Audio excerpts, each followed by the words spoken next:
श्रीमान वेंकटनाथार्य कवितार्के केसरी वेदांताचार्यवर्यो मे सन्निधत्तां सदाहृति रामानुजदयापात्रं ज्ञानवैराग्यभूषणं श्रीमद्वेंकटनाथार्यं वन्दे वेदान्तदेशिकं लक्ष्मीनाथसमारम्भां नाथयामनमध्यमाम् अस्मदाचार्यपर्यन्तां वन्दे गुरुपरम्परां यो नित्यमच्युतपदाम्बुजयुग्मरुक्मव्यामोगतस्तदितराणतृणाय मेने अस्मद्गुरोर्भगवतोस्य दयैकसिन्धोः रामानुजस्य शरणौ शरणं प्रपद्ये श्रीवत्सचिन्नमिश्रेभ्यो नवभुक्तिमधीमहे यदुक्तयस्त्रयीकण्ठे यान्ति मङ्गलसूत्रतां श्रीपराशरभट्टार्यः श्रीरङ्गेशपुरोहितः श्रीवत्साङ्कसुतः श्रीमान् श्रेयसे मे अस्तु भूयसे श्रीपराशरभट्टरुடைய ஸ்ரீரங்கராஜஸ்தவம் உத்தர சதகத்தில் 103வது ஸ்லோகம் இன்றைய தினம் அனுபவிக்கலாம். தயான்யேஷாம் துக்கா பிரசகனமனன்யோசி சகலைஹ தயாளுஸ்த்வம் நாத பிரணமத பராதான் அவிதுஷः க்ஷமாதே ரங்கேந்தோ பவதி நதராம் நாதநதமாம் தவ உதார்யம் யஸ்மாத் தவ விபவம் அர்த்திஸ்வமமதாः அமதாः தயோன்யேஷாம் துக்கா பிரசஹனமனன்யோசி சகலைஹ தயாளுஸ்த்வம் நாத பிரணமத பராதான் அவிதுஷः க்ஷமாதே ரங்கேந்தோ பவதி நதராம் நாதநதமாம் தவ உதார்யம் யஸ்மாத் தவ விபவம் அர்த்திஸ்வம் அமதாः. திருவரங்கத்தில் சந்திரன் போன்று குளிர்ச்சியாக உள்ளவனே, தயை என்ற குணம் மற்றவர்களின் துன்பங்களைக் கண்டு அந்த துக்கத்தை போக்கும் தன்மையாக இருக்கும். ஆனால் நீயே அனைவருடன் ஒன்றாக கலந்துள்ளாய். ஆகவே தயை என்பது இல்லை என்றே கூற வேண்டும். பொறுமை என்பது குற்றங்களை கண்டால் அதனை பொறுத்து கொள்வதாகும். ஆனால் உனது அடியார்களின் குற்றங்களை நீ கண்டு கொள்ளவே மாட்டையாமே. ஆகவே உனக்கு பொறுமை என்பதும் இல்லை என்று சொல்லிவிடலாம். ஔதாரியம் என்பது மற்றவர்களுக்கு தாராளமாக அளிப்பது என்பதாகும். ஆனால் உனது செல்வங்கள் முழுவதும் உனது அடியார்களுக்கு கொடுத்து விடுகிறாயே, அதுதானே நீ எண்ணிக்கொண்டிருக்கிறாய். ஆகவே உனக்கு ஔதாரியமும் இல்லை என்றே கூற வேண்டும். எவ்வளவு சமத்காரமாக சாமர்த்தியமாக சுவாமி அழகாக தெரிவிக்கிறார். ஒரு குணம் வெளிப்பட ஏதேனும் காரணம் இருக்கணும். அந்த காரணம் இல்லைன்னா அந்த குணம் வெளிப்படாது. வெளிப்படாமல் உள்ள குணம் என்பது இல்லை என்று கூறத்தக்கதல்லவா, அதனை தெரிவிக்கிறார் சுவாமி. ரொம்ப அழகான ஒரு கவி நயத்துடன் சுவாமி தயான் ஏஷாம் துக்கா பிரசகனமனன்யோசி சகலைஹ, இதில் இந்த 103வது ஸ்லோகத்தில் ரங்கேந்தோஹோ ரங்க இந்தோஹோ ஸ்ரீரங்கத்து சந்திரனே, தயை தயா அன்யேஷாம், தயை என்பது தயா, அன்யேஷாம் பிறருடைய, துக்க அப்பிரசகனம் துயரங்களை தாங்காத நிலை, துயரங்களை கண்டு அவரால் பொறுக்க முடியாது. அதனால் அந்த துக்கத்தை எப்படியும் ஒழிச்சிடுவார். துவம் தேவரீரோ சகலைஹி எல்லாரோடும் அனன்யக வேறாக எண்ண முடியாதவராக அசி ஆகிறீர். அதாவது தேவரீருக்கு சரீரமாக எல்லாரும் இருக்கிறோம். ஸோ தேவரீரிடமிருந்து எங்களை பிரிக்க முடியாது. அப்படின்னும் போது பிறருடைய துயரங்கள் என்பது எப்படி வரும்?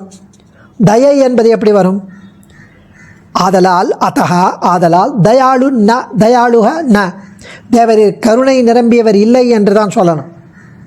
பிரணமத் தேவரீரை வணங்கி உபாயம் செய்தவர்களின், அபராதான் பிழைகளை, அவிதுஷக கண்டும் காணாதவர் போல இருக்கிற தே தேவரீருக்கு, க்ஷமா எதையும் பொறுத்து கொள்ளும் பொறுமையானது, ந பவதி தராம் இருக்கவே முடியாது. ஏன்னா எதையும் பிழைகளை கண்டும் காணாதவர் போல இருக்கிறீரே, அப்புறம் எப்படி பொறுமைன்ற குணமே தேவையில்லை.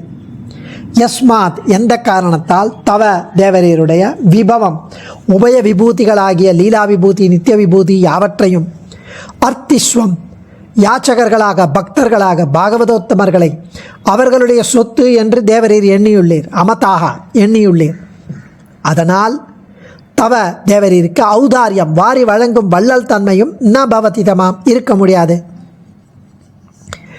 இந்த ஸ்லோகத்தில் ஒரு நிந்திப்பது போல இருந்தாலும் இது ஸ்துதி.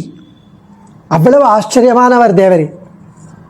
அதாவது வியாஜஸ்துதி என்ற அலங்கார பிரக்கியை கொண்டு இங்கே அருளி செய்கிறார். மேலெழுந்தவாறு பார்த்தா நிந்தை போல இருக்கும், ஆனால் இது துதியின் பர்யவசானம், துதியினுடைய இன்னொரு வகை. எம்பெருமானையும் ஜீவாத்மாக்களையும் சாமானாதிகரண்யத்தை முன்னிட்டு ஒரே பொருளாக காட்டும் ஸ்துதி வாக்கியங்கள், ஸ்ருதி வாக்கியங்கள்லாம் இருக்கு. சர்வம் கலு இதம் பிரம்மா, எல்லாம் பிரம்மன். புருஷ ஏவேதகும் சர்வம், எல்லாம் சர்வமும் புருஷன். ஏததாத்மியமிதம் சர்வம் தத்வமசி என்பன போன்ற ஸ்ருதிகளை பார்த்தால் நீர் வேறாக காண முடியாதவர். நீரே எங்கள் ஜீவாத்மாக்களாக ஆகிறீர், நீரே பிரபஞ்சமாக ஆகிறீர். அதாவது எல்லாவற்றும் உள்ளும் அந்தராத்மாவாக இருந்து அவற்றுக்கு ஆத்மாவாக இருந்து இவைகளை சரீரமாக கொண்டிருக்கிறீர் தேவரி. இப்படியானால் யாரிடம் தேவரீருடைய கருணை பிரசரிக்கும்? யாரிடம்? நாங்கள் வேறு நீர் வேறா? இல்லையே. அப்புறம் யாரிடம் கருணை பிரவாகம் வரணும்? பக்தர்களான பிறர் செய்யும் பிழைகளை கண்டும் காணாத நிலையில் தேவர் இருப்பதை கொண்டு அவிஜ்ஞாதான்றது ஸ்ருதி. உம்மை தெரியாதவன் அறியாதவன் என்கிறீர், அஞ்ஞானி என்கிறார். தப்பு செய்து வரும்போதும் அதை காண்பதில்லை என்றால் தப்புகளை பொறுக்கும் பொறுமை க்ஷமை என்ற குணத்துக்கு பிரசக்தியே இல்லையே, அதுக்கு ஒரு வாய்ப்பே இல்லையே. தப்புகளையே கண்டுக்கலைன்னா அப்புறம் தப்புக்கு பொறுமைன்னு அதை க்ஷமிக்கிறது, அதை மன்னிப்பு கொடுக்கறதுலாம் தேவையே இல்லையே. யாச்சகர்களான பக்த சிரோன்மணிகளின் சொத்து நானே அவர்களுடைய சொத்து. உமது அடிகள் அடைகின்றேன் என்று ஒரு கால் உரைத்தவரை தமது அனைத்தும் அவர் தமக்கு வழங்கியும் தாம் மிக விளங்கும்னு வேதாந்த தேசிகன் அடைக்கலப்பத்தில் தெரிவிக்கிறார். உமது அடிகள் அடைகின்றேன் என்று ஒரு கால் உரைத்தவரை தமது அனைத்தும் அவர் தமக்கு வழங்கி, ரெண்டு விபூதி, உபய விபூதி லீலா விபூதி ரெண்டுத்தையும் பாகவதர்களுக்கு பக்தர்களுக்கு கொடுத்துருவானா. அப்படி கொடுத்த அப்புறம் தேவரீரிடம் என்ன இருக்கிறது?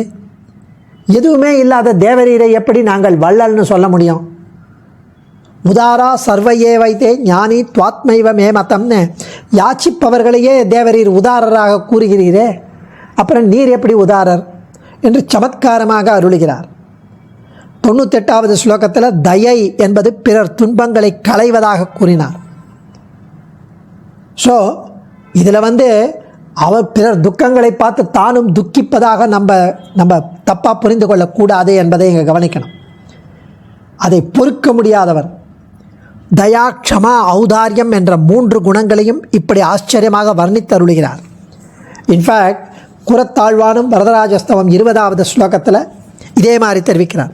அனன்யாதீனத்வம் தவகில ஜகுர்வைதிகிரஹ பராதீனம் துவாம் தூ பிரணத பரதந்திரம் மனுமஹே உபாலம்போயம்போ ஸ்ரயதிவத சார்வஜ்ஞமபிதே யதோ தோஷம் பக்தேஷ்விஹ வரத நைவா கலயசி. உன்னை யாருக்கும் பரதந்திரனாக நிற்பதற்கு சுதந்திர தன்மை உடையவன் என்று வேதம் பகர்ந்தாலும் நாங்கள் உன்னை பரதந்திரன் என்று தான் சொல்லுவோம். நீர் சுதந்திர தன்மை உடையவன், பரதந்திரனாக நிற்பதற்கு சுதந்திர தன்மை உடையவன் என்று வேதம் பகர்ந்தாலும் நாங்கள் உன்னை பரதந்திரன், ஆசிரியர்களுக்கு வயப்பட்டு அவர் கோருவதை செய்ய முற்படுவன் என்பதே நாங்கள் சொல்வோம். அதே போல் சர்வஜன் என்று உம்மை எல்லாரும் சொன்னினாலும் நாங்கள் சொல்ல மாட்டோம். ஏன்னா நீர் பக்தர்களுடைய தோஷம் என்பதையே அக்ஞனாக நடந்து கொள்கிறாய். பக்தர்களுக்கு தோஷம் என்பதை அறியாதவனாக இருப்பவனை எப்படி நாங்கள் சர்வஜன் சொல்ல முடியும்? இது நிந்தாஸ்துதி அல்லது வியாஜஸ்துதி என்பர். வரதா, வேதங்கள் நீ அனன்யாதீனன் என்று கூறும், அதாவது நீர் சர்வதந்திர சுதந்திரம் உடையவன், யாருக்கும் கீழ்ப்படிந்து அவரிட்ட ஆணையை ஏற்று நடக்க மாட்டாய் என்று ஸ்ருதி கூறுகிறது. நாங்களோ உன்னை பக்தர்கள் இட்ட வழக்காக அவர்கள் சொன்னதை கேட்கும், சொன்ன வண்ணம் செய்த பெருமாள் என்றும், யதோத்காரி என்றும், சுவாதந்திரியம் அற்றவர் என்றும், ஆஸ்ரித பரவசன் என்று தான் சொல்வோம். இப்படி நாம் தூஷிக்கிறோமே என்றால் ஆம், கரெக்ட் தான். இந்த பழிச்சொல் உன்னுடைய சர்வஜத்தையும் அழிக்கும். ஏன்னா வேதம் சொல்வது நீ எல்லாம் அறிந்தவன். ஆனால் நீ ஆஸ்ரிதர் செய்யும் அபராதத்தை அறிய மாட்டியே. அந்த விஷயத்தில் அஞ்ஞன், அவிஞாதாவாக இருக்கிறார். ஆகவே பக்ததோஷ விஷயத்தின் நீ அறியாமை உடையவன் என்று ஆகும். அப்படி வியாஜஸ்துதி, நிந்தாஸ்துதி என்று ஒரு வியாஜஸ்துதி ஆச்சரியமாக இங்கு தெரிவிப்பதையே சுவாமி ஸ்ரீ பராசர பட்டரையும் 103வது ஸ்லோகத்தில் தெரிவிக்கிறார். ஆழ்வானுடைய திருவுள்ளத்தை. அடியேன் தன்யோஸ்மி. கவிதார்க்கிக சிம்ஹாய கல்யாண குணசாலினே ஸ்ரீமதே வெங்கடேஷாய வேதாந்த குரவே நமக.